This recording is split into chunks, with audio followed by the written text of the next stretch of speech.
তাদের সরিয়ে নিয়ে যাওয়া হয়েছে। এখন আমরা পৌরসভার তরফ থেকে তাদের থাকা খাওয়ার ব্যবস্থা করতে হবে এবং আস্তে আস্তে এটা কজ অফ ফায়ার দেখার পরে ওরা সেই মতন কেস স্টার্ট করবে।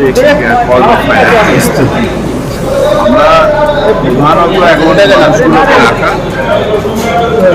ফরেন্সিক হয়ে যাওয়ার পরে কর্পোরেশনের তরফ থেকে জায়গাটাকে পরিষ্কার করা এবং তারপরে রিহ্যাবিলিটেশন করা, এই কাজটা আমরা করব এবং যা পদ্ধতি আছে সেই পদ্ধতি সব জায়গায় যা হয় সেই পদ্ধতি মেনেই এটা করা।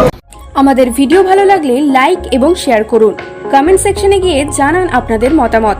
আরও ভিডিও পেতে আমাদের চ্যানেল সাবস্ক্রাইব করুন এবং প্রতি মুহূর্তে খবরের আপডেট পেতে প্রেস করুন বেল আইকন।